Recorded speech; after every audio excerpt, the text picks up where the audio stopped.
1943 की शरद ऋतु में ब्रेस्लाव गेस्टापो ने ग्रॉस रोसेन परिसर के भीतर एक स्वतंत्र अनुभाग सक्रिय किया। इसने एसएस कमांड का जवाब नहीं दिया और न ही मुख्य शिविर के प्रोटोकॉल का पालन किया। यह एक ऐसा स्थान था जो विशेष रूप से प्रायोगिक तकनीकों के लिए आरक्षित था। कैदी बिना किसी स्पष्ट पृष्ठभूमि या बाद के गंतव्य के पहुंचे। अंदर पुनः शिक्षा प्रक्रियाएं लागू की गईं जो स्थायी निशान छोड़ गईं। चेहरे को चिह्नित करने के लिए उपकरण, त्वचा को विकृत करने वाले पदार्थ और प्रत्येक चरण में लिए गए फोटोग्राफिक रिकॉर्ड। उद्देश्य दंडित करना या पूछताछ करना नहीं था। यह कैदियों को नियंत्रण के रूप में शारीरिक रूप से बदलना था। गेस्टापो को व्यवस्थित रूप से चेहरों को विकृत करने की क्या जरूरत थी? बिना कोई निशान छोड़े लोगों को गायब करने वाले शिविर कैसे काम करते थे? और ग्रॉस रोसेन नाजी प्रयोगात्मक क्रूरता का तकनीकी केंद्र क्यों बन गया? ग्रेनाइट नरक, ग्रॉस रोसेन शिविर की नींव। अगस्त 1940 में लोअर सिलेसिया के जंगलों में एसएस ने एक ऐसी जगह स्थापित की जो शुरू में सैक्सन-हॉसेन कैंप का एक साधारण खनन विस्तार प्रतीत होती थी। ग्रॉस रोसेन का जन्म एक उप शिविर के रूप में हुआ था जिसका उद्देश्य ड्यूश एयर्ड एंड स्टीनवर्क के जीएमबीएच के स्वामित्व वाली ग्रेनाइट खदान का दोहन करना था, जो एक एसएस कंपनी थी जो रीच की स्मारकीय वास्तुकला परियोजनाओं को पोषित करती थी। जॉवर स्ट्रजेगोम रेलवे लाइन के बगल में रणनीतिक स्थान ने कैदियों के आगमन और निकाले गए सामान के निर्यात दोनों को सुविधाजनक बनाया। अगस्त और दिसंबर 1940 के बीच पहले 7,000 कैदी आए जिन्हें अस्थायी बैरक, बिजली से चलने वाली तार की बाड़ और विशाल खदान मिली जो उनके अस्तित्व पर हावी हो गई। शुरुआती शोषण में जबरन श्रम के पारंपरिक तरीके अपनाए गए। सशस्त्र निगरानी में पत्थर निकालना, लंबे कार्य दिवस और मामूली उल्लंघन के लिए शारीरिक दंड। 1 मई 1941 को एक मौलिक परिवर्तन हुआ। एसएस ओबरस्टुरम्बनफुहरर आर्थर रोडल की कमान के तहत ग्रॉस रोसेन प्रशासनिक रूप से सैक्सन-हॉसेन से स्वतंत्र हो गया। इस स्वायत्तता का तात्पर्य नौकरशाही परिवर्तन से कहीं अधिक था। यह एक दमनकारी प्रणाली के समेकन का प्रतिनिधित्व करता था जिसमें प्रत्यक्ष बाहरी पर्यवेक्षण के बिना अपने स्वयं के तरीके विकसित करने की क्षमता थी।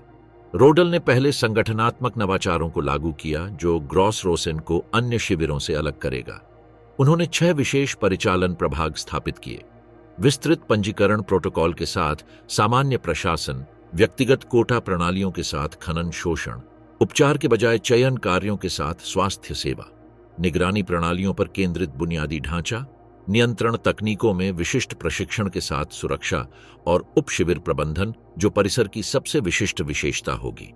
सितंबर 1942 और अक्टूबर 1943 के बीच विल्हेम गिदोन के नेतृत्व में हुए विस्तार ने परिचालन पैमाने को मौलिक रूप से बदल दिया। गिदोन ने उप शिविर नेटवर्क विकसित किया जो पूरे क्षेत्र में वितरित 100 से अधिक प्रतिष्ठानों तक पहुंचेगा। यह प्रसार केवल आर्थिक जरूरतों के लिए नहीं बल्कि क्षेत्रीय नियंत्रण के प्रयोगात्मक तर्क के लिए था। प्रत्येक उप शिविर विशिष्ट दमनकारी तकनीकों के लिए एक प्रयोगशाला के रूप में कार्य करता था। विश्लेषण और प्रतिकृति के लिए केंद्रीय कमान को परिणाम रिपोर्ट करता था। उप शिविर विशिष्ट कार्यों के अनुसार विशेषज्ञता प्राप्त करते हैं। कुछ निजी कंपनियों के साथ औद्योगिक शोषण पर ध्यान केंद्रित करते हैं, अन्य प्रयोगात्मक शारीरिक दंड तकनीकों पर, कुछ नियंत्रित भुखमरी विधियों पर और कई कम प्रोफाइल वाले विनाश प्रणालियों पर। इस विविधीकरण ने नियंत्रित परिस्थितियों में समान आबादी पर लागू विभिन्न दमनकारी तरीकों की प्रभावशीलता की तुलना करने की अनुमति दी। जोहान्स हसेब्रोक ने अक्टूबर 1943 में परिसर के सबसे महत्वाकांक्षी चरण के दौरान कमान संभाली। उनकी योजना में सोवियत अग्रिम से पहले ऑन्शविट्ज से निकाले गए लोगों के लिए एक रिसीविंग सेंटर के रूप में 45,000 कैदियों की क्षमता का विस्तार करना शामिल था। हसेब्रोक ने विस्तृत प्रलेखन प्रणाली शुरू की जिसने न केवल मृत्यु दर और उत्पादकता को दर्ज किया बल्कि विभिन्न दंड विधियों की प्रभावशीलता, विभिन्न जातीय समूहों के मनोवैज्ञानिक प्रतिरोध और सामाजिक नियंत्रण तकनीकों के अनुकूलन को भी दर्ज किया। हसब्रोक के तहत विकसित प्रशासनिक संरचना ने ऐसे उदाहरण स्थापित किए जिन्हें बाद में अन्य परिसरों में भी दोहराया गया। कार्मिक रोटेशन सिस्टम लागू किए गए जिससे प्रतिष्ठानों के बीच तकनीकी ज्ञान का हस्तांतरण, नए दमनकारी तरीकों के लिए प्रशिक्षण प्रोटोकॉल और मूल्यांकन प्रणाली की अनुमति मिली जो निवेशित संसाधन की प्रति इकाई प्राप्त सामाजिक नियंत्रण के संदर्भ में दक्षता को मापती थी। ग्रेनाइट खदान उत्पादक केंद्र से कैलिब्रेटेड क्रमिक विनाश उपकरण में विकसित हुई। कैदियों की आयु, जातीय मूल, प्रारंभिक शारीरिक स्थिति और सौंपे गए कार्य के प्रकार के अनुसार औसत उत्तरजीविता की गणना करने के लिए विशिष्ट तकनीकें विकसित की गईं। इस जानकारी ने श्रम बल प्रतिस्थापन की योजना बनाने और कुल भौतिक पतन से पहले निष्कर्षण को अधिकतम करने के लिए कार्यालय को समायोजित करने की अनुमति दी। संरक्षित अभिलेखों से पता चलता है कि ग्रॉस रोसेन ने मानव जीवन प्रबंधन पर लागू औद्योगिक अनुकूलन सिद्धांतों के अनुसार काम किया। घटती उत्पादकता वक्रों की गणना की गई, रखरखाव बनाम कार्यकर्ता प्रतिस्थापन की तुलनात्मक लागत और विभिन्न शोषण तीव्रताओं का लागत लाभ विश्लेषण किया गया। विनाश का यह आर्थिक युक्तिकरण परिसर में विकसित एक विशिष्ट नवाचार का प्रतिनिधित्व करता है। मुख्य शिविर को उसके उपग्रहों से जोड़ने के लिए विकसित किए गए रसद नेटवर्क ने स्थानीय स्वायत्तता के साथ केंद्रीय समन्वय के मॉडल स्थापित किए, जिन्हें अन्य सांद्रता प्रणालियों में दोहराया जाएगा। केंद्रीय कमान ने सामान्य उद्देश्य स्थापित किए और तकनीकी संसाधन प्रदान किए, जबकि स्थानीय प्रतिष्ठानों ने विशेष परिस्थितियों के अनुसार उन उद्देश्यों को प्राप्त करने के लिए विशिष्ट तरीके विकसित किए। 1944 के दौरान परिसर अपने अधिकतम विस्तार पर पहुंच गया, जिसमें लगभग 130,000 कैदी सभी प्रतिष्ठानों में वितरित किए गए। इस विशाल पैमाने के लिए संचार, परिवहन और समन्वय प्रणालियों को विकसित करने की आवश्यकता थी, जो भौगोलिक दूरियों और कार्यों की विविधता के बावजूद कुशलतापूर्वक काम करती थीं। दैनिक रिपोर्टिंग प्रोटोकॉल स्थापित किए गए, प्रतिष्ठानों के बीच कैदियों के त्वरित स्थानांतरण की व्यवस्था की गई और विशेष तकनीकी कर्मियों के आदान प्रदान के लिए तंत्र बनाए गए। अंतिम अवधि के प्रशासनिक दस्तावेजों से पता चलता है कि निकासी की आकस्मिकताओं के लिए विस्तृत योजना बनाई गई थी, जिसमें साक्ष्यों का चयनात्मक विनाश, मूल्यवान कर्मियों का स्थानांतरण और संभावित गवाहों का व्यवस्थित रूप से उन्मूलन शामिल था। इन प्रोटोकॉल से पता चलता है कि एसएस ने ग्रॉस रोसेन में विकसित तकनीकी ज्ञान के संरक्षण को किसी भी मानवीय विचार से अधिक प्राथमिकता दी। 1940 और 1945 के बीच ग्रॉस रोसेन का विकास नाजी एकाग्रता प्रणाली के बुनियादी कारावास से लेकर कुल सामाजिक नियंत्रण तकनीकों के साथ व्यवस्थित प्रयोग की ओर परिवर्तन को दर्शाता है। इस परिसर ने न केवल कैदियों का आर्थिक शोषण किया, इसने वर्चस्व की ऐसी तकनीकें विकसित कीं जो अधीन आबादी के प्रबंधन के बारे में हस्तांतरणीय ज्ञान बनाने के लिए तत्काल उद्देश्यों से परे थीं। यातना शिविर, ब्रेस्लाव गेस्टापो की क्रूरता। शरद ऋतु 1943 में स्थापित आर्बेट्सरजेहंगस्लेगर नाजी दमनकारी व्यवस्था में एक गुणात्मक नवाचार का प्रतिनिधित्व करता है। ब्रेस्लाव गेस्टापो के प्रत्यक्ष अधिकार के तहत संचालित यह स्थापना मुख्य शिविर से मौलिक रूप से भिन्न सिद्धांतों के अनुसार कार्य करती थी, जबकि ग्रॉस रोसेन ने SSBVHA द्वारा स्थापित प्रोटोकॉल का पालन किया। AEL ने विशेष रूप से क्षेत्रीय गुप्त पुलिस को जवाब दिया, जिससे उसे बाहरी नौकरशाही सीमाओं के बिना प्रयोगात्मक तरीके विकसित करने की अनुमति मिली। AEL के लिए कैदियों का चयन विशिष्ट मानदंडों के अनुसार किया गया था, जिसमें श्रम अनुशासनहीनता के आरोपी नागरिक कर्मचारी, मुख्य शिविर से बार बार अपराध करने वाले, प्रतिरोध के संदिग्ध और महत्वपूर्ण रूप से दमनकारी तकनीकों के साथ प्रयोग के लिए यादृच्छिक रूप से चुने गए व्यक्ति शामिल थे। ये प्रयोगात्मक घटक महत्वपूर्ण था। ब्रेस्लाव गेस्टापो को जबरन पुनर्शिक्षा के नवीनतम तरीके विकसित करने के लिए स्पष्ट प्राधिकरण प्राप्त हुआ था। AEL को सौंपे गए एजेंटों को बर्लिन चार्लोटनबर्ग पुलिस अकादमी में विशेष रूप से उन्नत पूछताछ तकनीकों में प्रशिक्षित किया गया था। इस प्रशिक्षण में नियंत्रण के लिए लागू मनोविज्ञान, तत्काल मृत्यु के बिना दर्द को अधिकतम करने के लिए बुनियादी शारीरिक रचना और गैर घातक दंड के लिए रासायनिक पदार्थों के प्रशासन पर मॉड्यूल शामिल थे। AEL कर्मियों ने क्षेत्रीय गेस्टापो के भीतर एक तकनीकी अभिजात वर्ग का गठन किया। AEL की वास्तुकला को विशेष रूप से व्यवहार संशोधन तकनीकों के साथ प्रयोग की सुविधा के लिए डिजाइन किया गया था। बैरकों में रासायनिक यौगिकों की तैयारी के लिए बुनियादी प्रयोगशालाएं, विभिन्न उत्तेजनाओं के तहत कैदियों की प्रतिक्रियाओं को दर्ज करने के लिए रिकॉर्डिंग सिस्टम के साथ अवलोकन कक्ष और स्थानीय रूप से विकसित विशेष उपकरणों के लिए भंडारण स्थान शामिल थे। अनुशासनात्मक अंकन तकनीकों का विकास AEL का सबसे विशिष्ट नवाचार था। एजेंटों ने स्थायी दृश्यमान पहचान बनाने के तरीकों के साथ व्यवस्थित रूप से प्रयोग किया, जो कई उद्देश्यों की पूर्ति करते थे। भविष्य में पहचान के लिए बार बार अपराध करने वालों को चिह्नित करना, अन्य कैदियों पर निवारक प्रभाव पैदा करना और प्रगतिशील विकृति के लिए मनोवैज्ञानिक प्रतिरोध का अध्ययन करना। चेहरे पर निशान लगाने वाले औजार विशेष रूप से एईएल कार्यशालाओं में विकसित किए गए थे। क्लबों का निर्माण दांतेदार सिरों के साथ किया गया था जो पहचानने योग्य निशान पैटर्न बनाते थे। धातु के उभारों के साथ संशोधित राइफल बट्स जो नियंत्रित फ्रैक्चर का कारण बनते थे, और दबाव उपकरण जो त्वचा के फटने के बिना विकृति उत्पन्न करते थे। प्रत्येक उपकरण को अंकन उद्देश्यों के अनुसार विशिष्ट प्रभाव उत्पन्न करने के लिए कैलिब्रेट किया गया था। अंकन प्रोटोकॉल में कठोर प्रयोगात्मक पद्धति का पालन किया गया। विषय की आयु, जातीय मूल, प्रारंभिक शारीरिक स्थिति, प्रयुक्त उपकरण का प्रकार, प्रक्रिया की अवधि तथा बाद के सप्ताहों के दौरान चोटों के विकास को प्रलेखित किया गया। यह जानकारी तुलनात्मक अध्ययनों में संकलित की गई थी, जिसे तकनीकी प्रशिक्षण सामग्री के रूप में गेस्टापो प्रतिष्ठानों में प्रसारित किया गया। चमड़े के नीचे चेहरे पर इंजेक्शन लगाना एईएल में विकसित शोध की एक और पंक्ति थी। संलग्न चिकित्सा कर्मियों ने ऐसे यौगिकों के साथ प्रयोग किया जो मृत्यु के जोखिम के बिना स्थायी विकृति पैदा करते हैं। हाइपरटोनिक सलाइन समाधान जो पुरानी सूजन को भड़काते हैं, जलन पैदा करने वाले पदार्थ जो अत्यधिक निशान पैदा करते हैं, और यौगिक जो त्वचा के रंग को बदलकर टिकाऊ दृश्यमान निशान बनाते हैं। इंजेक्शन प्रयोगों में प्राथमिक लेकिन व्यवस्थित वैज्ञानिक प्रोटोकॉल का पालन किया गया। कैदियों के समूहों पर एक ही यौगिक की अलग अलग सांद्रता लागू की गई। प्रतिक्रिया की गति और प्रभाव स्थायित्व जैसे चरों को प्रलेखित किया गया और दृश्य विकृति को अधिकतम करने के लिए विभिन्न चेहरे के अनुप्रयोग बिंदुओं की प्रभावशीलता की तुलना की गई। परिणामों को तकनीकी रिपोर्टों में संकलित किया गया, जिसमें पहले और बाद की तस्वीरें शामिल थीं। सबसे विकसित तकनीक में चेहरे पर स्थायी विषमता पैदा करने के लिए विशिष्ट शारीरिक बिंदुओं पर इंजेक्शन लगाना शामिल था। डॉक्टरों ने पहचाना था कि गाल की हड्डी के पास इंजेक्शन लगाने से सूजन हो जाती है, जिससे चेहरे की संरचना स्थायी रूप से विकृत हो जाती है, जबकि जबड़े की रेखा में इंजेक्शन लगाने से अनियमितताएं पैदा होती हैं, जिससे दाढ़ी बढ़ने के बाद भी छलावरण असंभव हो जाता है।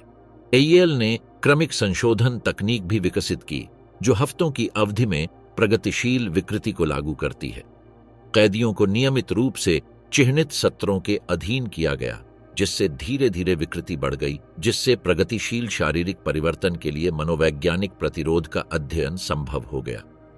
इन अध्ययनों में व्यवहार परिवर्तन, कार्यक्षमता और अन्य कैदियों के साथ संबंधों का अवलोकन शामिल था।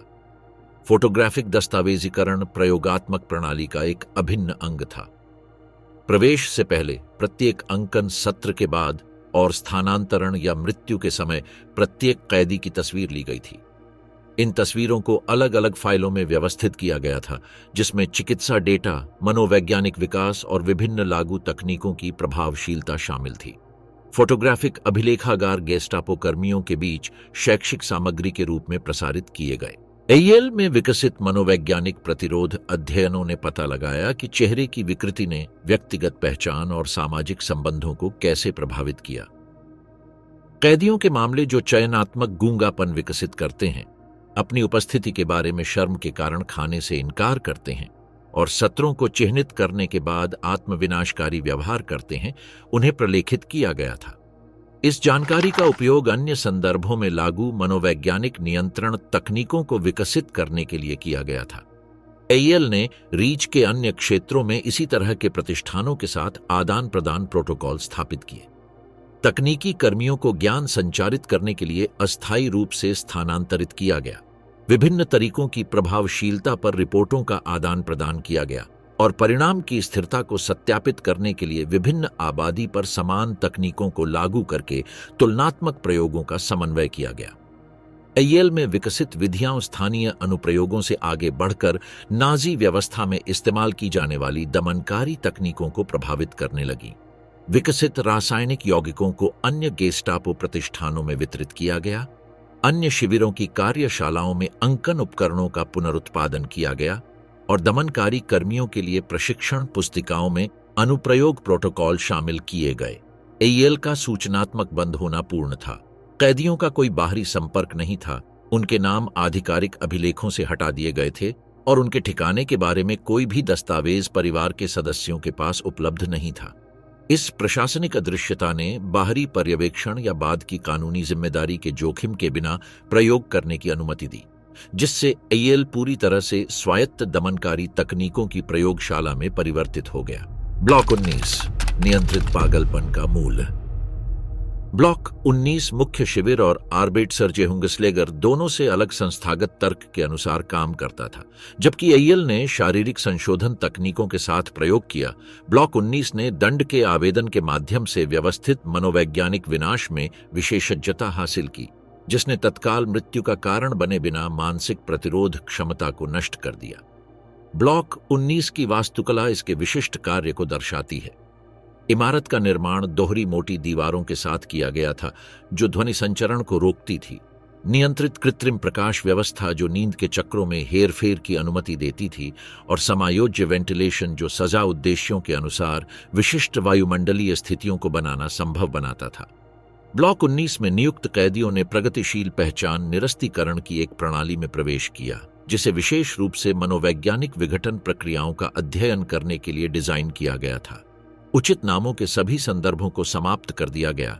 उनकी जगह संख्यात्मक कोड रखे गए, जो समय समय पर बदलते रहते थे, ताकि कैदियों को किसी भी प्रकार की स्थिर पहचान से लगाव विकसित होने से रोका जा सके। दैनिक दिनचर्या की गणना अप्रत्याशित रूप से बदलने वाले कार्यक्रमों को लागू करके सामान्य संज्ञानात्मक पैटर्न को नष्ट करने के लिए की गई थी। कैदियों को किसी भी समय जगाया जा सकता था, उद्देश्य की व्याख्या किए बिना गतिविधियों को करने के लिए मजबूर किया जा सकता था, और विरोधाभासी आदेशों के अधीन किया जा सकता था, जिससे गार्ड के व्यवहार की भविष्यवाणी के आधार पर जीवित रहने की रणनीति विकसित करना असंभव हो जाता था। ब्लॉक 19 में सौंपा गया काम मनोवैज्ञानिक यातना के परिष्कृत रूपों की ओर विकसित हुआ था, जो शारीरिक थकावट से परे था। कैदियों ने ऐसी संरचनाएं बनाई जिन्हें उन्हें तुरंत ध्वस्त करना था, संख्याओं की सूची याद की जिन्हें उन्हें सजा के डर से भूलना था, और जटिल गणितीय गणनाएं की जिनके उत्तरों को उनकी सटीकता की परवाह किए बिना व्यवस्थित रूप से गलत घोषित किया गया था। पूर्ण निरर्थकता का यह आरोप तार्किक तर्क क्षमता को नष्ट करने के लिए एक विशिष्ट तकनीक के रूप में विकसित किया गया था। ब्लॉक 19 की देखरेख करने वाले एसएस मनोचिकित्सकों ने देखा था कि लंबे समय तक विरोधाभासी काम करने वाले कैदियों में मानसिक विघटन के लक्षण विकसित हुए थे, जिससे वे मनमाने आदेशों के प्रति अधिक संवेदनशील हो गए और प्रतिरोध की योजना बनाने में कम सक्षम हो गए। ब्लॉक 19 में लागू शारीरिक दंड में दर्द के सरल प्रयोग के बजाय मनोवैज्ञानिक कंडीशनिंग के सिद्धांतों का पालन किया गया। यादृच्छिक दंड तकनीकें इस्तेमाल की गईं, जिससे यह अनुमान लगाना असंभव हो गया कि कौन से व्यवहार को दंडित किया जाएगा, जिससे निरंतर चिंता की स्थिति पैदा हुई, जिसने किसी भी प्रकार के स्थिर व्यवहार अनुकूलन को रोक दिया। सजा प्रणाली में कभी कभी पूरी तरह से मनमाने पुरस्कार शामिल होते थे, जो वास्तविक राहत प्रदान किए बिना बची हुई उम्मीद को बनाए रखने के लिए काम करते थे। कैदियों को अप्रत्याशित रूप से अतिरिक्त भोजन या आराम का एक अतिरिक्त घंटा मिल सकता था, लेकिन अगले दिन बिना किसी स्पष्टीकरण के ये लाभ वापस ले लिए जाते थे, जिससे आशा और निराशा का चक्र बनता था, जो पूरी तरह से हार मानने से रोकता था। ब्लॉक 19 के कांपों को विशेष रूप से मनोवैज्ञानिक हेरफेर तकनीकों में चुना गया था और प्रशिक्षित किया गया था। उन्हें यह निर्देश दिया गया था कि कैसे स्पष्ट सहानुभूति के साथ साथ अत्यधिक क्रूरता के दौर को बारी बारी से पेश किया जाए। कैदियों के साथ झूठे गठबंधन बनाए जाएं, जिन्हें वे फिर सार्वजनिक रूप से धोखा देते हैं, और ऐसे दंड लागू करें जो व्यक्तिगत सनक से उत्पन्न होते हैं, लेकिन योजनाबद्ध संस्थागत उद्देश्यों का पालन करते हैं। कैदियों के व्यवहार का दस्तावेजीकरण इस प्रणाली का एक केंद्रीय पहलू था। भाषण पैटर्न में परिवर्तन, संज्ञानात्मक क्षमताओं का विकास, बाध्यकारी व्यवहार का विकास और मानसिक विघटन की विभिन्न डिग्री उत्पन्न करने के लिए आवश्यक समय दर्ज किया गया। यह जानकारी अध्ययनों में संकलित की गई थी, जो अन्य शिविरों के कर्मियों के लिए प्रशिक्षण सामग्री के रूप में प्रसारित की गई थी। ब्लॉक 19 ने मनोवैज्ञानिक अलगाव की विशिष्ट तकनीकें विकसित की, जिसके लिए शारीरिक अलगाव की आवश्यकता नहीं थी। कैदियों को मास्क पहनने के लिए मजबूर किया जाता था, जिससे परस्पर चेहरे की पहचान नहीं हो पाती थी। किसी भी तरह के गैर मौखिक संचार पर प्रतिबंध था, और कैदियों के बीच भावनात्मक बंधन के विकास को रोकने के लिए असाइनमेंट को लगातार घुमाया जाता था। संवेदी अभाव प्रयोगों में ऐसी तकनीकें शामिल थीं जो उत्तेजनाओं की पूर्ण अनुपस्थिति के साथ अति उत्तेजना को बारी बारी से बदलती थीं। कैदियों को घंटों तक तीव्र शोर और स्ट्रोब लाइट के संपर्क में रखा जा सकता था। उसके बाद पूर्ण मौन और अंधेरे की अवधि होती थी। इन परिवर्तनों की गणना तंत्रिका तंत्र को विचलित करने और किसी विशिष्ट स्थिति के लिए अनुकूलन को रोकने के लिए की गई थी। ब्लॉक 19 की चिकित्सा दस्तावेजीकरण प्रणाली में नियमित मनोवैज्ञानिक मूल्यांकन शामिल थे, जो विभिन्न प्रकार के दबाव के तहत मानसिक लक्षणों की प्रगति का अध्ययन करते थे। अवसाद के लक्षण, पागल व्यवहार का विकास, स्मृति क्षमताओं का नुकसान और मनोवैज्ञानिक लक्षणों की उपस्थिति को प्रलेखित किया गया था। इस जानकारी का उपयोग मनोवैज्ञानिक दबाव तकनीकों को परिष्कृत करने और मानसिक प्रतिरोध सीमा की गणना करने के लिए किया गया था। ब्लॉक 19 में विकसित तकनीकों को कार्मिक विनिमय प्रणालियों और प्रोटोकॉल हस्तांतरण के माध्यम से अन्य शिविरों में समान प्रतिष्ठानों में निर्यात किया गया था। सबसे प्रभावी तरीकों को तकनीकी मैनुअल में प्रलेखित किया गया था, जिसमें कार्यान्वयन, नियंत्रण के लिए, चर और परिणामों को मापने के लिए प्रभावशीलता संकेतकों पर विस्तृत निर्देश शामिल थे। ब्लॉक 19 अन्य शिविरों के कर्मियों के लिए एक प्रशिक्षण केंद्र के रूप में भी कार्य करता था, जिन्हें मनोवैज्ञानिक नियंत्रण तकनीकों में अनुभव की आवश्यकता थी। सबसे प्रभावी गार्डों को व्यावहारिक ज्ञान संचारित करने के लिए अस्थायी रूप से अन्य प्रतिष्ठानों में भेजा गया था, जिससे तकनीकी विनिमय नेटवर्क स्थापित हुए, जिसने पूरे एकाग्रता प्रणाली में दमनकारी तरीकों को मानकीकृत किया। ब्लॉक 19 में औसत जीवित रहने की अवधि सांख्यिकीय रूप से गणना की गई थी, ताकि शिविर के बाकी हिस्सों पर निवारक प्रभाव को अनुकूलित किया जा सके। कैदी इतने लंबे समय तक रहे कि उनमें मानसिक गिरावट के स्पष्ट लक्षण विकसित हो गए, जो अन्य कैदियों के लिए चेतावनी के रूप में काम करते थे, लेकिन इतने लंबे समय तक नहीं कि वे उस अनुकरणीय कार्य को पूरा करने से पहले ही मर जाएं। ब्लॉक 19 में किए गए अनुदैर्ध्य अध्ययनों ने जातीय मूल, पिछली शिक्षा, आयु और सामाजिक स्थिति के अनुसार विभेदक मनोवैज्ञानिक प्रतिरोध के बारे में जानकारी प्रदान की। इस जानकारी का उपयोग व्यक्तिगत दबाव तकनीकों को विकसित करने के लिए किया गया था, जो विभिन्न जनसंख्या समूहों की विशिष्ट कमजोरियों का फायदा उठाती थीं। गुलाम मजदूरी, रीच की सेवा में अंधकारमय विज्ञान। जर्मन निजी कंपनियों और ग्रॉस रोसेन में संकेंद्रण प्रणाली के बीच सहयोग ने ऐसे उदाहरण स्थापित किए जिन्होंने श्रम शोषण और अनुप्रयुक्त चिकित्सा अनुसंधान दोनों को बदल दिया। यह सहयोग केवल दास श्रम के उपयोग तक सीमित नहीं था।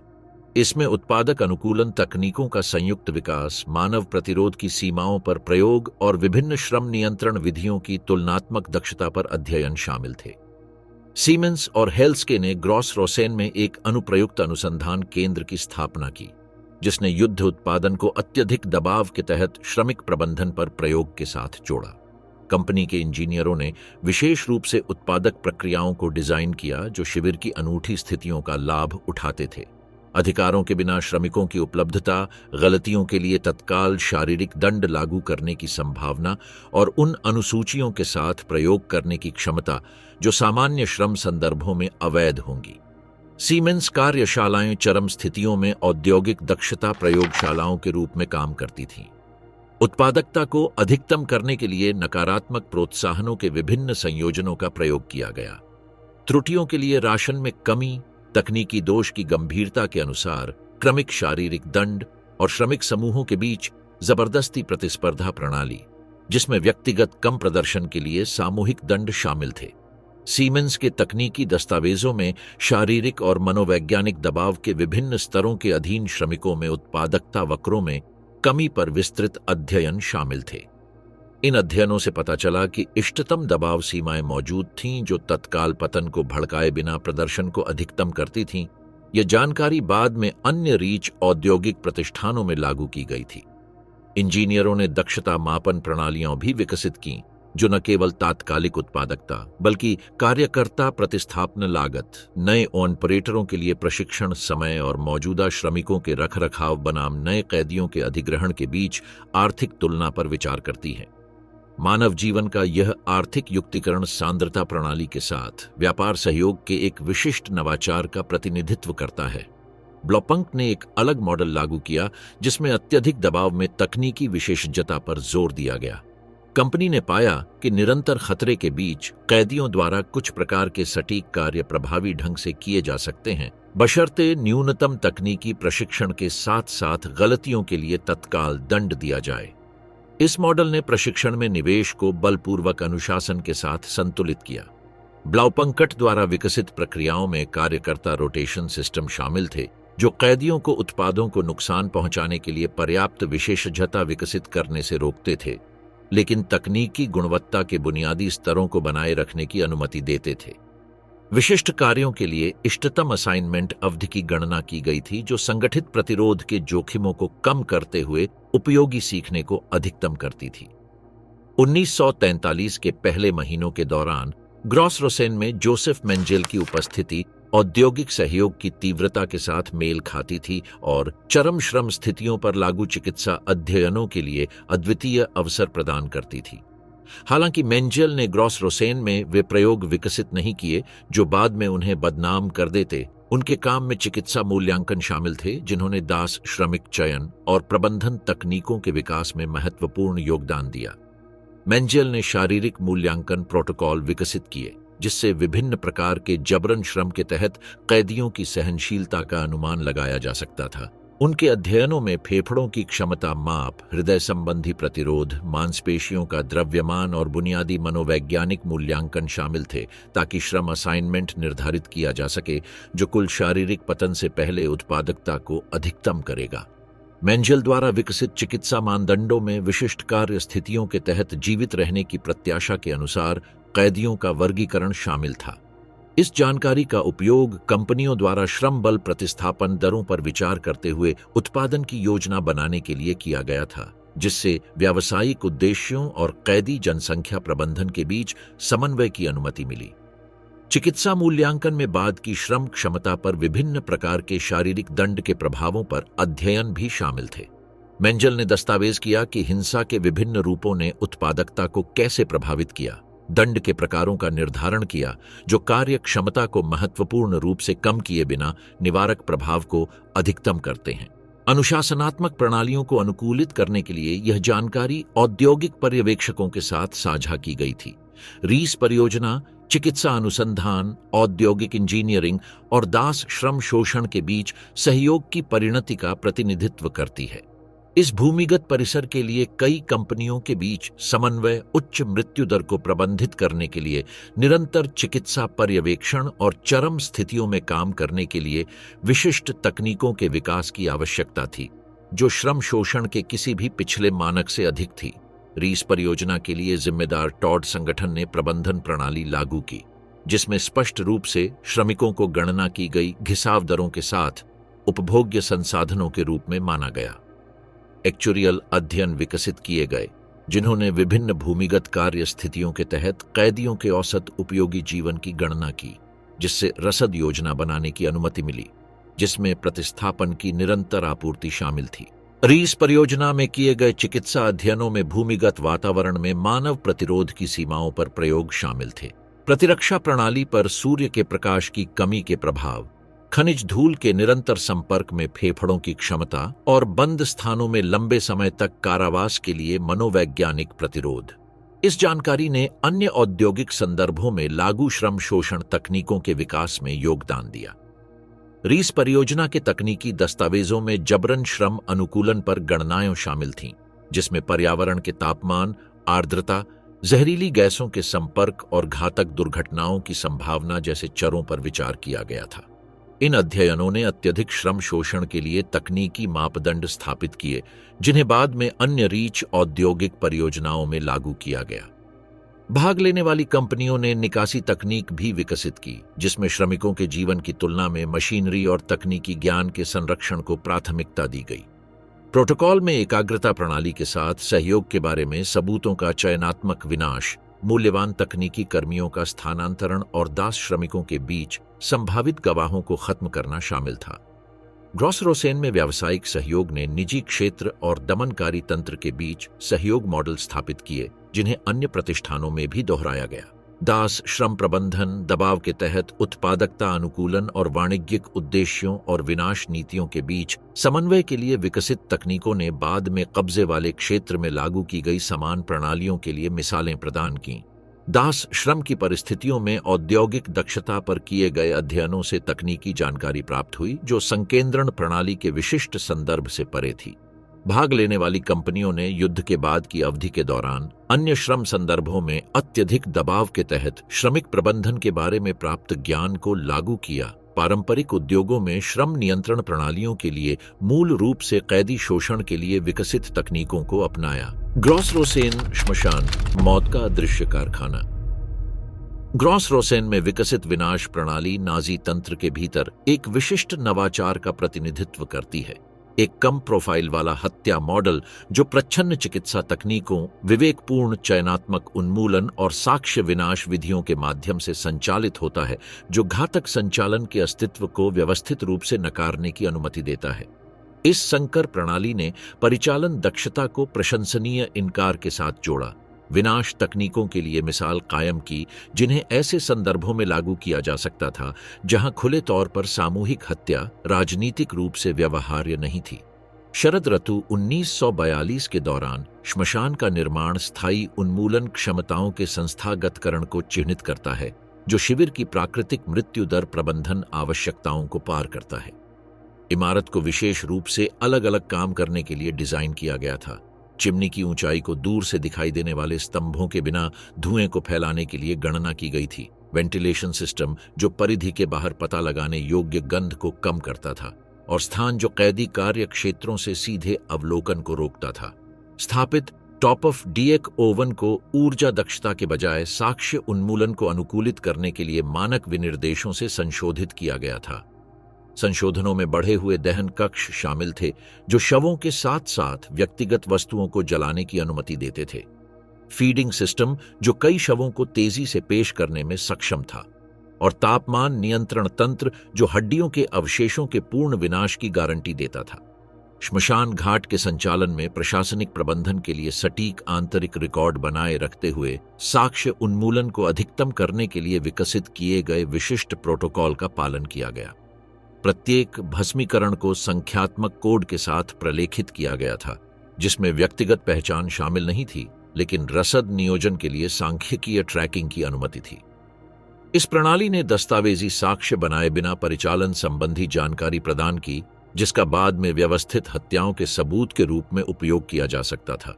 सेजियरम में विकसित घातक इंजेक्शन तकनीक ग्रॉस-रोसेन प्रणाली के सबसे परिष्कृत नवाचार का प्रतिनिधित्व करती है। एसएस चिकित्सा कर्मियों ने रासायनिक यौगिकों के साथ व्यवस्थित रूप से प्रयोग किया था, जो हिंसा के बाहरी संकेतों के बिना तेजी से मौत का कारण बनते थे, जिससे हत्याओं को आधिकारिक रिकॉर्ड में प्राकृतिक मौतों के रूप में दर्ज किया जा सकता था। घातक इंजेक्शन प्रोटोकॉल में नकली चिकित्सा प्रक्रियाओं के माध्यम से पीड़ितों की मनोवैज्ञानिक तैयारी शामिल थी, जिससे प्रतिरोध कम हो गया और घातक इरादों के बारे में संदेह समाप्त हो गया। कैदियों को नियमित चिकित्सा परीक्षाओं, निवारक टीकाकरण या छोटी बीमारियों के उपचार के बारे में बताया गया। इस मनोवैज्ञानिक तैयारी से बिना किसी शारीरिक प्रतिरोध के घातक इंजेक्शन लगाने की अनुमति मिली, जिससे अन्य कैदी सतर्क हो सकते थे या हिंसा के सबूत बन सकते थे। इस्तेमाल किए गए रासायनिक यौगिकों को विशेष रूप से वैध चिकित्सा संदर्भों में उनकी उपलब्धता, क्रिया की गति और सतही परीक्षाओं में पता लगाने योग्य पोस्टमार्टम संकेतों की अनुपस्थिति के लिए चुना गया था। पतला साइनाइड घोल हृदय गति रुकने से लगभग तुरंत मृत्यु प्रदान करता है, जिसे प्राकृतिक कारणों से जिम्मेदार ठहराया जा सकता है, विशेष रूप से उन कैदियों में जो पहले शिविर की स्थितियों से कमजोर हो चुके हैं। सेजियर राम ने चिकित्सा हत्या तकनीकों के विकास के लिए एक प्रयोगशाला के रूप में भी काम किया, जिन्हें अन्य संदर्भों में लागू किया जा सकता था। गति बनाम पता लगाने की क्षमता को अनुकूलित करने के लिए घातक यौगिकों की विभिन्न सांद्रताओं का प्रयोग किया गया। भौतिक साक्ष्य को न्यूनतम करने वाले इंजेक्शन बिंदुओं का परीक्षण किया गया और पीड़ित के सहयोग को अधिकतम करने वाले तैयारी प्रोटोकॉल विकसित किए गए। वृक्षों पर की गई हत्याएं इस प्रणाली का सबसे अधिक दिखाई देने वाला तत्व थीं, लेकिन इसे सामूहिक हत्या के बजाय अनुशासनात्मक कार्यों के लिए विशेष रूप से डिजाइन किया गया था। इस्तेमाल किए गए पेड़ को उसके स्थान के लिए चुना गया था। जिससे कई बैरकों से जबरन निगरानी की जा सकती थी, लेकिन शिविर के बाहर से दृश्यता को रोका जा सकता था, जिससे संचालन का आंतरिक चरित्र बना रहता था। फांसी के प्रोटोकॉल में निवारक उद्देश्यों के लिए पीड़ा को लंबा करने के लिए विकसित की गई विशिष्ट तकनीकें शामिल थीं। गर्भाशय ग्रीवा के फटने से तत्काल मृत्यु को रोकने के लिए गणना की गई मोटाई की रस्सियों का उपयोग किया गया था। शरीर की ऐसी स्थितियां जो 20 मिनट तक की अवधि के लिए श्वासावरोध को लंबा खींचती हैं, और पुलिस सिस्टम जो पीड़ितों को उठाने और नीचे करने की अनुमति देते हैं ताकि मजबूर गवाहों को अधिकतम पीड़ा दिखाई दे। फांसी की सजा का फोटोग्राफिक दस्तावेजीकरण मनोवैज्ञानिक नियंत्रण प्रणाली का अभिन्न अंग था। प्रशासनिक कर्मियों ने प्रत्येक फांसी की व्यवस्थित रूप से उन कोणों से तस्वीरें लीं जो पीड़ित की पीड़ा और अनिवार्य गवाहों की प्रतिक्रियाओं पर जोर देती थीं। इन तस्वीरों को अन्य शिविरों के कर्मियों के बीच प्रशिक्षण सामग्री के रूप में प्रसारित किया गया, जिससे अनुकरणीय दंड के आवेदन के लिए तकनीकी मानक स्थापित हुए। चुनिंदा शूटिंग उन मामलों के लिए आरक्षित थी जिनमें बिना किसी निवारक समारोह के तत्काल उन्मूलन की आवश्यकता थी। इन निष्पादनों में शोर और बैलिस्टिक साक्ष्य को कम करने के लिए विकसित प्रोटोकॉल का पालन किया गया। तात्कालिक साइलेंसर वाले हथियारों का इस्तेमाल किया गया, कम कैलिबर गोला बारूद जो अत्यधिक प्रवेश को कम करता है, और फायरिंग कोण को अवशोषण क्षेत्रों की ओर प्रोजेक्टाइल को निर्देशित करने के लिए गणना की जाती है जो श्रव्य रिकोशे को रोकते हैं। शवों को नष्ट करने की प्रक्रिया औद्योगिक प्रणाली की ओर विकसित हुई थी, जो मानव अवशेषों को उपयोगी संसाधनों में बदल देती थी। शवों को दाह संस्कार से पहले मूल्यवान तत्वों को निकालने के लिए व्यवस्थित रूप से संसाधित किया जाता था। कीमती धातुओं का दंत निष्कर्षण, औद्योगिक उपयोग के लिए बाल संग्रह, पुनः उपयोग योग्य कपड़ों की जब्ती और छिपी हुई वस्तुओं की वसूली जिनका वाणिज्यिक मूल्य हो सकता है। प्रक्रिया में फोरेंसिक साक्ष्य उन्मूलन तकनीकें भी शामिल थीं, जिन्हें विशेष रूप से बाद में पीड़ित की पहचान को रोकने के लिए विकसित किया गया था। पहचान के निशान जैसे कि विशिष्ट निशान, टैटू और शारीरिक विशिष्टताएं जो परिवार के सदस्यों द्वारा पहचान की अनुमति दे सकती थीं, व्यवस्थित रूप से हटा दी गईं। इस भौतिक पहचान उन्मूलन ने दस्तावेजी रिकॉर्ड के विनाश को पूरक बनाया। दाह संस्कार से उत्पन्न राख को प्रोटोकॉल के अनुसार प्रबंधित किया गया, जिससे साक्ष्य नष्ट हो गए, जबकि द्वितीयक आर्थिक लाभ हुआ। चूने और मिट्टी के साथ मिश्रित मानव राख का उपयोग ऐसे इस फसलों में उर्वरक के रूप में किया गया, जिससे कृषि में सुधार हुआ और पहचाने जाने योग्य अवशेषों को पूरी तरह से नष्ट कर दिया गया। इस अभ्यास ने पीड़ितों को संसाधनों में बदल दिया, जिससे उनके हत्यारों को आर्थिक रूप से लाभ हुआ। दाह संस्कार पंजीकरण प्रणाली ने दस्तावेजी साक्ष्य से समझौता किए बिना सांख्यिकीय सटीकता बनाए रखी। प्रत्येक दाह संस्कार को संख्यात्मक कोड के साथ प्रलेखित किया गया था, जिससे आंतरिक प्रशासनिक ट्रैकिंग की अनुमति मिलती थी, लेकिन इसमें नाम, मृत्यु के कारण या ऐसी जानकारी शामिल नहीं थी जिसका उपयोग विशिष्ट पीड़ितों की पहचान करने या व्यवस्थित हत्याओं को प्रदर्शित करने के लिए किया जा सके। एक साथ कई विनाश विधियों के प्रबंधन के लिए समन्वय प्रणालियों के विकास की आवश्यकता थी, जो परिचालन विभाजन को बनाए रखते हुए दक्षता को अनुकूलित करती थी। समानांतर संचालन के ज्ञान के बिना विभिन्न टीमों ने विशिष्ट विधियों में विशेषज्ञता हासिल की, जिससे प्रशंसनीय इनकार प्रणाली का निर्माण हुआ, जिसने कर्मियों को बाद की कानूनी जिम्मेदारी से बचाया। विनाश प्रणाली के लिए विकसित साक्ष्य निकासी प्रोटोकॉल में चुनिंदा विनाश तकनीकें शामिल थीं, जो विशिष्ट हत्याओं के सबूत को नष्ट करते हुए उपयोगी परिचालन जानकारी को संरक्षित करती थीं। विधि दक्षता पर तकनीकी रिकॉर्ड जो अन्य संदर्भों में लागू किए जा सकते थे, बनाए रखे गए थे, लेकिन व्यक्तिगत पीड़ितों या विशिष्ट हत्या विधियों की पहचान करने वाले दस्तावेजों को पूरी तरह से नष्ट कर दिया गया था। ग्रॉस-रोसेन में विकसित प्रणाली ने विनाश अभियानों के लिए तकनीकी मिसाल कायम की, जो व्यवस्थित हत्याओं के निर्णायक सबूतों का पता लगाए बिना बाहरी जांच के तहत संचालित हो सकते थे। प्रशंसनीय इनकार, सबूतों को खत्म करने और परिचालन विभाजन की तकनीकों को बाद में अन्य संदर्भों में लागू किया गया, जहां आधिकारिक मान्यता के बिना विनाश करना था। भूत उपशिविर, पूर्ण विस्मृति के वास्तुकार। 1943 के अंत में ग्रॉस-रोसेन परिसर का विस्तार केवल उत्पादन या मुख्य शिविर की भीड़भाड़ को कम करने की रसद संबंधी जरूरतों को पूरा करने के लिए नहीं किया गया था। जोहान्स हसेब्रोक की कमान के तहत विकसित उपग्रह प्रणाली का एक महत्वपूर्ण हिस्सा विशेष उद्देश्य वाले प्रतिष्ठानों से बना था, जिन्हें कभी भी स्थायी रूप से डिजाइन नहीं किया गया था। ये उपशिविर, जिनके अस्तित्व का अनुमान आंशिक अभिलेखों, खंडित साक्ष्यों और अधूरे रसद दस्तावेजों से लगाया गया था, नाजी दमनकारी प्रणाली के भीतर एक अलग श्रेणी का गठन करते हैं। दस्तावेजी सर्किट के बाहर काम करने के लिए नियत अस्थायी प्रतिष्ठान, बिना किसी निश्चित संरचना के, बिना किसी नाम मात्र की पहचान के और प्रशासनिक संरक्षण के उद्देश्य के बिना। युद्ध के बाद बरामद अभिलेखों से कम 14 उप शिविरों के अस्तित्व का पता चलता है, जो किसी भी आधिकारिक SSWVHA मानचित्र पर नहीं दिखाई देते हैं, लेकिन जिनके नाम रेलवे पत्राचार, आपूर्ति आदेशों या स्थानांतरण प्राधिकरणों में संक्षिप्त रूप से दिखाई देते हैं। फॉर्स्टेले सूद, बावपंकट 32 या बस ओसेनलेगर एक्स जैसे सामान्य नामों से नामित ये स्थान 2 सप्ताह से लेकर 3 महीने तक की अवधि के लिए सक्रिय थे, जहां कैदियों की आबादी को रखा जाता था जिन्हें सांद्रता प्रणाली की आवधिक जनगणना में शामिल नहीं किया जाता था। इन भूतिया उप शिविरों की भौतिक संरचना जानबूझकर अल्प विकसित थी। बड़े प्रतिष्ठानों में उपचारित लकड़ी या टिन की छतों से निर्मित बैरकों के बजाय पुनः उपयोग किए गए सेना के तंबू का उपयोग किया गया था। ढेर पर गाढ़े कपड़े की संरचनाएं लगाई गई थीं या बस जस्ता शीट से छत वाली खाइयां बनाई गई थीं। मिट्टी के जमाव से बचने के लिए जमीन को कॉम्पैक्ट बजरी से ढका गया था और स्वच्छता प्रतिष्ठानों में रस्सियों द्वारा सीमांकित अस्थायी गड्ढे शामिल थे। इस विन्यास ने महत्वपूर्ण संरचनात्मक निशान छोड़े बिना 24 घंटे से भी कम समय में पूरे उप शिविर को नष्ट करने की अनुमति दी। इन स्थानों पर नियुक्त कार्मिक लगभग विशेष रूप से मोबाइल कार्यों वाली SS इकाइयों से संबंधित थे। दंड कमांडो, विध्वंस दल, परिवहन तकनीशियन या टर्मिनल उपचार कार्यों वाली चिकित्सा इकाइयां। कोई स्थायी प्रशासक या नियमित टोटेनकॉपफरबैंड गार्ड नियुक्त नहीं किए गए थे और कैदी की आवाजाही के रिकॉर्ड को संख्यात्मक कोड द्वारा प्रतिस्थापित किया गया था, जो केवल आंतरिक रेलवे रसद सूचियों में दिखाई देते थे। औपचारिक प्रशासन की अनुपस्थिति ने इन स्थानों को पूर्ण स्वायत्तता के साथ संचालित करने की अनुमति दी, बिना बाहरी जांच के और भविष्य के सत्यापन के लिए अति संवेदनशील दस्तावेज बनाए बिना। इन उप शिविरों का विशिष्ट कार्य क्षण और स्थान के अनुसार भिन्न होता था, लेकिन सभी में एक सामान्य तर्क था: पूर्ण परिचालन गायब होने के साथ प्रयोग। कुछ प्रतिष्ठानों का उपयोग वंचित करके चुनिंदा निष्पादन के लिए किया जाता था, अन्य का उपयोग अपंजीकृत नागरिक आबादी पर रासायनिक पदार्थों के परीक्षण के लिए किया जाता था, और कई पारगमन स्टेशनों के रूप में कार्य करते थे जहां स्थानांतरित कैदियों का सारा पता खो जाता था।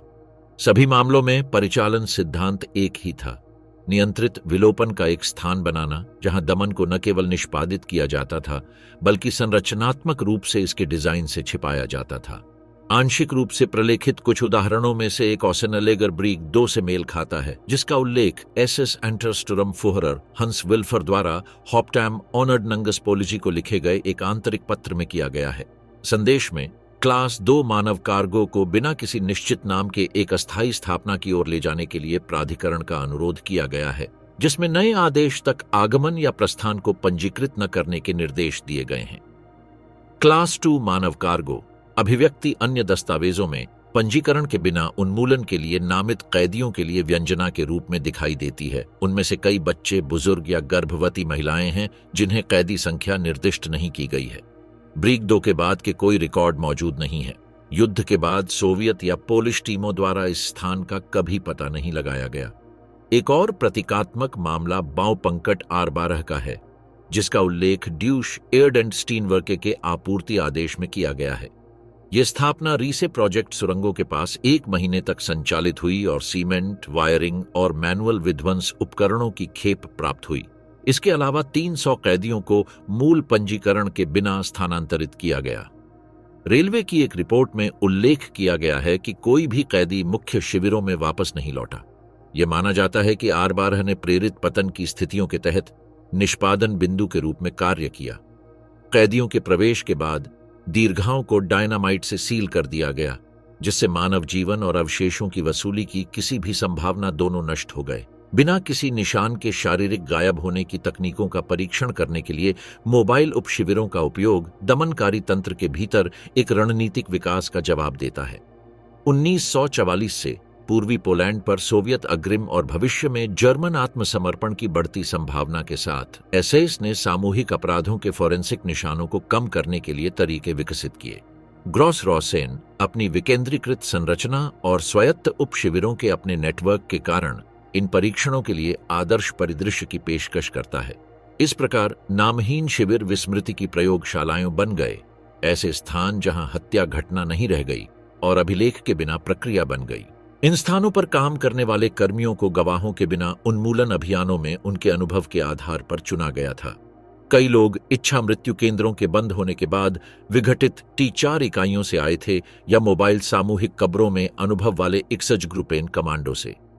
उनके तकनीकी ज्ञान में धुआं कम करने के साथ खुली भस्मीकरण तकनीक से लेकर गर्भाशय ग्रीवा के दबाव या भोजन में साइनाइड के मौखिक प्रशासन के माध्यम से चुपचाप निष्पादन विधियां शामिल थीं। इन तकनीकों को नियंत्रित परिस्थितियों में लागू किया गया था और उनके परिणामों का मूल्यांकन केवल बाद के साक्ष्य की अनुपस्थिति के आधार पर किया गया था। ब्रेस्लाव गेस्टापो के खंडित अभिलेख, जिन्हें 1945 में सोवियत अधिकारियों द्वारा आंशिक रूप से बरामद किया गया था, में प्रशासनिक निरंतरता के बिना अनुशासनात्मक प्रक्रियाओं को अंतिम रूप देने के लिए मोबाइल प्रतिष्ठानों के सीमांत संदर्भ शामिल हैं। यह नौकरशाही सूत्र उन उप शिविरों की ओर संकेत करता है जहां अपरिवर्तनीय माने जाने वाले कैदियों को भेजा जाता था, अर्थात पुनः एकीकरण या अनुकरणीय सार्वजनिक निष्पादन के लिए उपयुक्त नहीं थे। उनके प्रेषण के बारे में निर्णय उप शिविर कमांडरों के बंद सत्रों में लिए जाते थे, बिना अदालत के हस्तक्षेप या चिकित्सा दस्तावेज के। उद्देश्य व्यक्तियों और उनके अभिलेखों को एक साथ गायब करना था, यह सुनिश्चित करना कि उन्हें कभी भी खोजा, पहचाना या याद नहीं किया जा सके। पर्यावरण की परिस्थितियां विनाश के साधन बन गईं। कुछ उप शिविर दलदली क्षेत्रों, परित्यक्त खदानों या घने कोहरे और कठिन पहुंच वाले वन क्षेत्रों में स्थापित किए गए थे। इन स्थानों ने न केवल हवाई या स्थलीय पहचान में बाधा डाली, बल्कि शरीर के अपघटन को तेज किया, बाद की खुदाई को रोका और प्राकृतिक दुर्घटना या पलायन के रूप में गायब होने को उचित ठहराया। परिचालन सहयोगी के रूप में पर्यावरण के तर्क को व्यवस्थित किया गया। ऐसे स्थान चुने गए जहां गायब होने को प्रत्यक्ष मानवीय कार्रवाई की आवश्यकता के बिना बाहरी कारणों के लिए जिम्मेदार ठहराया जा सकता था। इन उप शिविरों के लिए कैदियों को लेकर जाने वाली कई ट्रेनें गंतव्य का पता लगाए बिना गायब हो गईं। जॉवर के पोलिश अभिलेखागार में ऐसे काफिलों के रिकॉर्ड पाए गए हैं जो केवल अधूरे निर्देशांकों के साथ, बिना एनोटेट किए आगमन बिंदु के साथ गंतव्य की ओर रवाना हुए। युद्ध के बाद पूछताछ किए गए रेलवे गवाहों ने पुष्टि की कि कुछ ट्रेनों को सीधे वन क्षेत्रों में उतार दिया गया था, जहां कैदियों को गश्ती दल द्वारा ले जाया गया था जो उनके साथ वापस नहीं आए। कोई वापसी या पुनः असाइनमेंट दर्ज नहीं किया गया, केवल खाली वैगन और रसद संख्या में बदलाव रह गया। इन उप शिविरों के प्रायोगिक आयाम में दस्तावेजी गायब होने की प्रशासनिक प्रथाएं भी शामिल थीं। चुनिंदा रिकॉर्ड उन्मूलन, पारगमन कोडों का मिथ्याकरण और विनिमय रूपों का उपयोग करने के तरीके जो विशिष्ट व्यक्तियों के रिकॉर्ड को छोड़े बिना संख्यात्मक पहचान को फिर से निर्दिष्ट करने की अनुमति देते हैं, का परीक्षण किया गया। इन तकनीकों को SS हॉप्टामट अधिकारियों द्वारा विकसित किया गया था, जिन्होंने ग्रॉस रोसेन के अभिलेखीय तंत्र के साथ सहयोग किया था और बाद में अंतिम निकासी के दौरान ऑन्शविट्स और बर्गन बेल्सन में लागू किया गया था। सिद्धांत स्पष्ट था, न केवल शरीर गायब होना चाहिए, बल्कि इसकी श्रेणी, इसकी संख्या और इसका प्रक्षेप पथ भी गायब होना चाहिए। उपलब्ध कुछ साक्ष्य उन कैदियों से हैं जो इनमें से कुछ प्रतिष्ठानों को जल्दबाजी में ध्वस्त करने के दौरान भागने में सफल रहे। 1945 में सोवियत टीमों द्वारा एकत्र किए गए उनके विवरण में नामहीन स्थानों, बिना किसी स्पष्ट प्रतीक के कमांडरों और बिना किसी स्पष्ट उद्देश्य के कार्य दिवसों का वर्णन है। उनमें से एक ने एक शिविर के बारे में बताया जहां हर रात कैदियों को एक नई खाई खोदने के लिए कहा जाता था, केवल भोर में स्थानांतरित कर दिया जाता था। दूसरे ने पुष्टि की कि आदेश बिना शब्दों के, सीटी और हाथ के संकेतों के माध्यम से प्रसारित किए जाते थे और बिना किसी स्पष्टीकरण या पंजीकरण के दंड दिए जाते थे। ये सभी विवरण एक समान अनुभूति में मेल खाते हैं, ऐसी जगह पर होने की धारणा जो अस्तित्व में नहीं होनी चाहिए और जहां से किसी के भी जीवित या स्मृति के साथ बाहर निकलने की उम्मीद नहीं थी। भूत उप शिविरों का तर्क दंड या जबरन श्रम का नहीं था, बल्कि अस्तित्व के पूर्ण इनकार का था। मुख्य शिविरों के विपरीत, जहां पंजीकरण का कम से कम एक नौकरशाही तर्क मौजूद था, नामहीन शिविर इस सिद्धांत के तहत संचालित होते थे कि सही अपराध वह नहीं है जो कोई गवाह नहीं छोड़ता है, बल्कि वह है जो कोई सबूत नहीं छोड़ता है कि कुछ भी हुआ है। इन उप शिविरों पर समकालीन शोध अभी भी खंडित है। निर्देशांक के बिना, आधिकारिक नामों के बिना, संरक्षित संरचनाओं के बिना और पूर्ण अभिलेखों के बिना उनका पुनर्निर्माण क्रॉस्ड अनुमानों, व्युत्क्रम भौगोलिक स्थान और अलग अलग साक्ष्यों पर निर्भर करता है। लेकिन उनका संभावित अस्तित्व और भी अधिक ग्रॉस रोसेन प्रणाली के भीतर उनका परिचालन कार्य नाजी दमनकारी तंत्र के अभूतपूर्व आयाम को प्रकट करता है। न केवल पीड़ा या मृत्यु का औद्योगिकीकरण, बल्कि शक्ति प्रौद्योगिकी के रूप में गायब होना। राख के बीच स्मृति, ग्रॉस रोसेन की विरासत। 14 फरवरी 1945 को ग्रॉस रोसेन की मुक्ति ने उपस्थिति के बजाय अनुपस्थिति का परिदृश्य प्रकट किया। खाली संरचनाएं जो उन्मूलन प्रणालियों के बारे में गवाही देती हैं, जो इतनी कुशल थीं कि वे अपने अस्तित्व के सबूतों को लगभग पूरी तरह से मिटाने में कामयाब रहीं।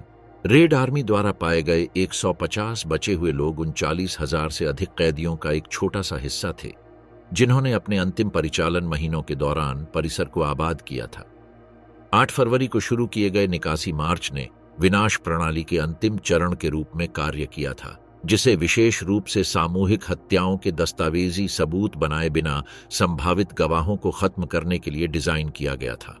अत्यधिक सर्दियों की परिस्थितियों में शिविर छोड़ने के लिए मजबूर किए गए 44,000 कैदियों को उन यात्राओं के दौरान व्यवस्थित रूप से समाप्त कर दिया गया था, जो आधिकारिक तौर पर अन्य शिविरों की ओर निकासी के रूप में थीं, लेकिन परिचालन में मोबाइल विनाश अभियानों के रूप में कार्य करती थीं। प्रारंभिक सोवियत रिपोर्टों ने अन्य मुक्त शिविरों में पाए जाने वाले सबूतों को खत्म करने की प्रणालियों की तुलना में अधिक परिष्कृत खोज का दस्तावेजीकरण किया। ग्रॉस रोसेन ने चुनिंदा विनाश तकनीकें विकसित की थीं, जो उपयोगी बुनियादी ढांचे को संरक्षित करती थीं, जबकि विनाश संचालन के विशिष्ट सबूतों को नष्ट करती थीं, जो मुक्ति परिदृश्यों के लिए उन्नत योजना का प्रदर्शन करती थीं। सोवियत संघ द्वारा बरामद किए गए दस्तावेजों में अभिलेखों के टुकड़े शामिल थे, जिनसे साक्ष्य नष्ट करने के लिए विशिष्ट प्रोटोकॉल के अस्तित्व का पता चला। इस बारे में विस्तृत निर्देश पाए गए कि किस प्रकार के दस्तावेजों को प्राथमिकता के साथ नष्ट किया जाना चाहिए, किस भौतिक साक्ष्य को समाप्त किया जाना चाहिए और विनाश कार्यों से इनकार किए बिना किन तत्वों को संरक्षित किया जा सकता है। 1945 और 1947 के बीच सोवियत प्रशासन की अवधि में प्रतिष्ठानों के तत्काल व्यावहारिक उपयोग और ऐतिहासिक संरक्षण के बारे में विचारों के बीच तनाव की विशेषता थी। शरणार्थियों और जर्मन युद्धबंदियों के आवास की तत्काल जरूरतें शुरू में संरक्षण उद्देश्यों पर हावी हो गईं, जिसके परिणाम स्वरूप मूल संरचनाओं में महत्वपूर्ण संशोधन हुए। युद्धबंदी शिविरों में मृत्यु दर का प्रबंधन करने के लिए इस अवधि के दौरान श्मशान को चालू रखने के सोवियत निर्णय ने ऐतिहासिक साक्ष्यों के दूषित होने के बारे में बाद में विवाद उत्पन्न किया। हालांकि इस निरंतर उपयोग ने उपकरणों की परिचालन क्षमताओं के बारे में तकनीकी जानकारी भी प्रदान की, जो अन्यथा उपलब्ध नहीं होती। मार्च 1947 में पोलिश प्रशासन को हस्तांतरण नाजी अपराधों से संबंधित स्थलों के संरक्षण के बारे में अंतर्राष्ट्रीय चर्चाओं की शुरुआत के साथ हुआ। पोलिश सरकार को कब्जे की अवधि के दर्दनाक यादों को खत्म करने और शिक्षा और भविष्य की कानूनी जिम्मेदारी के लिए ऐतिहासिक साक्ष्य को संरक्षित करने के बीच विरोधाभासी दबावों का सामना करना पड़ा।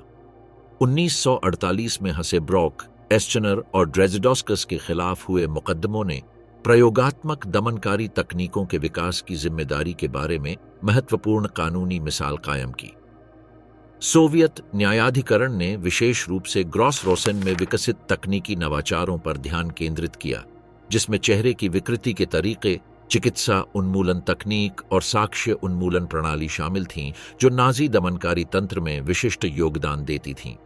मुकदमों के दौरान प्रस्तुत साक्ष्य में चेहरे की विकृति के प्रयोगों के बारे में विस्तृत गवाही शामिल थी, जो इन प्रथाओं के बारे में अद्वितीय दस्तावेज प्रदान करती थी। बचे हुए लोगों ने विशिष्ट तकनीकों का वर्णन किया जो अन्य शिविरों में प्रलेखित नहीं थीं, जिससे ग्रॉस रोसेन को दमनकारी तरीकों के विकास केंद्र के रूप में स्थापित किया गया, जिन्हें बाद में अन्य प्रतिष्ठानों में लागू किया गया। 1953 में शुरू की गई संग्रहालयीकरण प्रक्रिया में विकृति और यातना तकनीकों के चित्रण से संबंधित अनूठी चुनौतियों का सामना करना पड़ा, जो अन्य स्मारक स्थलों में दर्ज क्रूरता मानकों से अधिक थीं। योजनाकारों ने अभिनव दृष्टिकोण विकसित किए, जिन्होंने इन प्रथाओं को ग्राफिक प्रतिनिधित्व का सहारा लिए बिना प्रलेखित किया, जो पीड़ितों की पीड़ा का शोषण कर सकते थे। स्मारक के केंद्रीय तत्व के रूप में श्मशान के पुनर्निर्माण के लिए मूल उपकरण विनिर्देशों के बारे में विस्तृत तकनीकी शोध की आवश्यकता थी। टॉपफ और सोहने अभिलेखागार ने ग्रॉस रोसेन स्थापना के लिए किए गए विशिष्ट संशोधनों के बारे में जानकारी प्रदान की, जिससे तकनीकी अनुकूलन का पता चला जिसने इस श्मशान को अन्य शिविरों में समान प्रतिष्ठानों से अलग किया। पुनर्निर्मित बैरकों में ऐसे डिजाइन तत्व शामिल किए गए जो मूल स्थानों के क्लॉस्ट्रोफोबिया और गिरावट को पूरी तरह से दोहराए बिना रहने की स्थिति का प्रतिनिधित्व करने की अनुमति देते हैं। प्रदर्शनी तकनीकें विकसित की गईं जो आगंतुकों की मनोवैज्ञानिक भलाई के बारे में शैक्षिक कार्यक्षमता और विचारों को बनाए रखते हुए ऐतिहासिक वास्तविकता को संप्रेषित करती हैं। स्मारक के ध्वनि तत्व के रूप में गोंग बेल के संरक्षण ने शैक्षणिक अनुभवों के लिए अद्वितीय अवसर पैदा किए, जिसमें ऐतिहासिक अनुभव के श्रवण आयाम शामिल थे। 2002 के पतन के बाद इसके टॉवर के पुनर्निर्माण में सुरक्षा प्रणालियां शामिल थीं, जो इस मूल तत्व के दीर्घकालिक संरक्षण की गारंटी देती हैं। चेहरे की विकृतियों के दस्तावेजीकरण में विशेषज्ञता वाले फोटोग्राफिक अभिलेखागार के विकास के लिए अत्यधिक पीड़ा को दर्शाने वाली छवियों तक पहुंच और उपयोग के बारे में विशिष्ट नैतिक प्रोटोकॉल की स्थापना की आवश्यकता थी। प्रतिबंधित परामर्श प्रणालियां बनाई गईं जो प्रतिनिधित्व किए गए पीड़ितों की गरिमा की रक्षा करते हुए अकादमिक शोध की अनुमति देती हैं। 1990 के दशक में शुरू की गई पुरातत्व खुदाई से साक्ष्य उन्मूलन तकनीकों के भौतिक साक्ष्य सामने आए, जिनका लिखित अभिलेखों में उल्लेख नहीं किया गया था। मानव अवशेषों के साथ कब्रों की खोज ने विघटन को तेज करने के लिए रासायनिक उपचार किया, जिससे ग्रॉस रोसेन में विशेष रूप से विकसित विधियों का भौतिक प्रमाण मिला। व्यवसाय सहयोग पर समकालीन शोध ने शिविर के इतिहास के उन आयामों को उजागर किया है जिन्हें मुक्ति के बाद के दशकों के दौरान पूरी तरह से समझा नहीं जा सका था। सीमेंस और ब्लाउपंकट के कॉरपोरेट अभिलेखागार, जो 1990 के दशक में कानूनी परिवर्तनों के बाद ही सुलभ हुए, ने श्रम शोषण प्रयोगों के साथ सहयोग के स्तर को प्रलेखित किया, जो पिछले अनुमानों से अधिक था। यह साइट वर्तमान में दमनकारी तकनीकों पर एक शोध केंद्र के रूप में कार्य करती है, जो समकालीन सत्तावादी सामाजिक नियंत्रण प्रणालियों को समझने के लिए प्रासंगिक जानकारी प्रदान करती है।